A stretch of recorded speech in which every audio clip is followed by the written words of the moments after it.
भाई बहन, पति पत्नी, प्रेमिका, मित्र शत्रु, सगे संबंधी इत्यादि संसार के जितने भी रिश्ते नाते हैं सब मिलते हैं, क्योंकि इन सब को हमें या तो कुछ देना होता है या इनसे कुछ लेना होता है। वैसे ही संतान के रूप में हमारा कोई पूर्व जन्म का संबंधी ही आकर जन्म लेता है, जिसे शास्त्रों में 4 प्रकार का बताया गया है। 1. अणानुबंध पुत्र। पूर्व जन्म का कोई ऐसा जीव जिससे आपने ऋण लिया हो या उसका किसी भी प्रकार से धन नष्ट किया हो, वह आपके घर में संतान बनकर जन्म लेगा। वह अपना धन बीमारी में या व्यर्थ के कार्यों में तब तक नष्ट करेगा जब तक उसका पूरा हिसाब न हो जाए। 2. शत्रुपुत्र।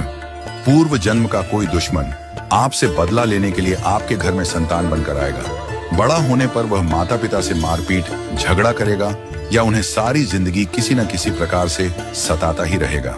वह हमेशा कड़वा बोलकर उनकी बेइज्जती करेगा और उन्हें दुखी रखकर ही खुश होगा।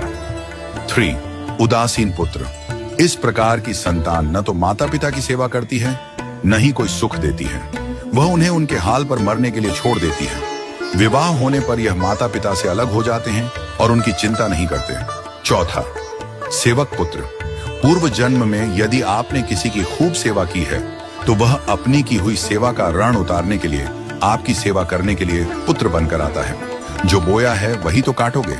यदि अपने माता पिता की सेवा की है तो ही आपकी संतान बुढ़ापे में आपकी सेवा करेगी, वरना कोई पानी पिलाने वाला भी पास न होगा।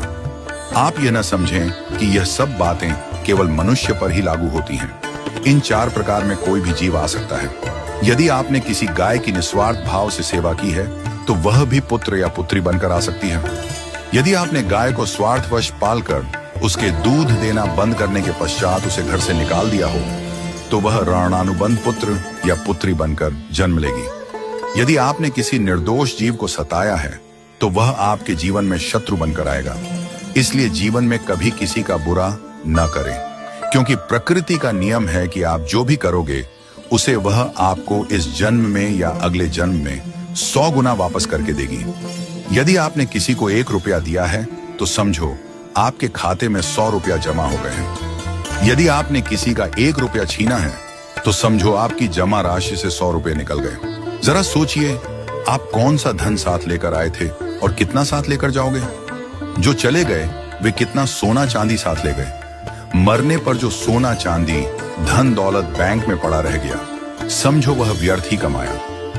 औलाद अगर अच्छी और लायक है तो उसके लिए कुछ भी छोड़कर जाने की जरूरत नहीं है, वह खुद ही कमा लेगी। और औलाद अगर बिगड़ी या नालायक है तो उसके लिए जितना भी धन छोड़कर जाओ वह चंद दिनों में सब